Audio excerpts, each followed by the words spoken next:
Isang mapagpalang araw po sa inyong lahat. Ngayon po ay December 10, 2025, Miyerkules. At ngayon po ay nasa ikalawang linggo tayo sa panahon ng pagdating ng Panginoon. Ang ating pong unang pagbasa at pagninilay sa araw na ito ay hinango mula sa aklat ni Propeta Isaías, chapter 40, verses 25 to 31. Saan ninyo ngayon ipaparis ang Diyos? Siya'y kanino itutulad? Tumingin kayo sa sangkalangitan. Sino ba ang lumikha ng mga bituin? Sino ba ang sa kanila'y nagpapakilos? At isa-isang tumatawag sa kanilang pangalan. Dahil sa kanyang kapangyarihan, isa may wala siyang nakaligtaan. Israel, bakit ikaw ay nagrereklamo na tila di alintana ng Panginoon ang kabalisahan mo, at tila di pansin ang iyong kaapihan? Di ba ninyo alam, di ba ninyo talos, na itong Panginoon ang walang hanggang Diyos? Siya ang lumikha ng buong daigdig.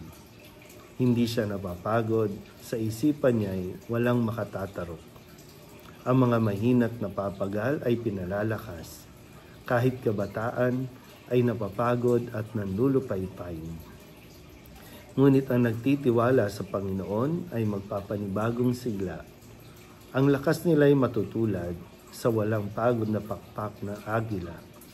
Sila'y tatakbo ng tatakbo, ngunit di manghihina.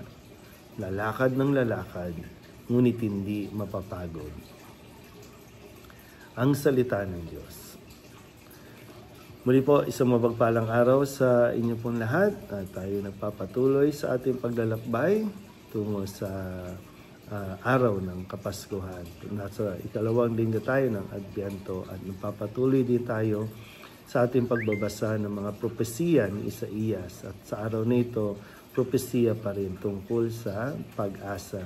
Na sinasabi ni Isaías na ang mga taong umaasa sa Panginoon ay magpapanibago ng lakas mula sa Kanya. So, magre-recharge. No? At ang lakas ng mga taong ito ay katulad ng walang hintong paglipad ng agila.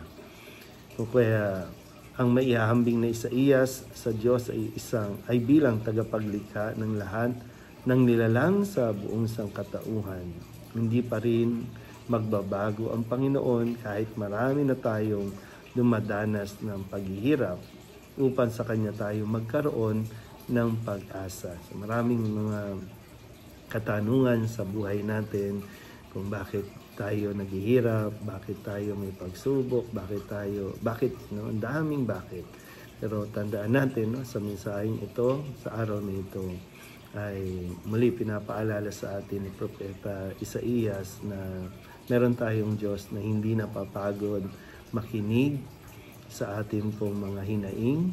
Meron tayong Diyos na hindi ipinipikit ang kanyang mga mata sa nararanasan natin. So alam ng Diyos ang lahat ng yan, kung kaya handa ang Diyos na kumbaga ibalik ang ating pong sigla, ang ating lakas. Hindi naman po masama na tumigil o huminto, hindi masama na magpahinga. At sa ating pong pagpapahinga ay doon mas nagiging malawak ang ating kaisipan at mas nakikita natin yung pagkilos ng Diyos. Sadyang hindi natin kaya bilang tao na gawin ang lahat, maging solusyonan ang lahat ng ating mga problema. Kaya kung pagod na, edi magpahinga muna at matuto tayong muli sa ating Panginoon. Muli po, isang mapagpalang araw sa inyong po na.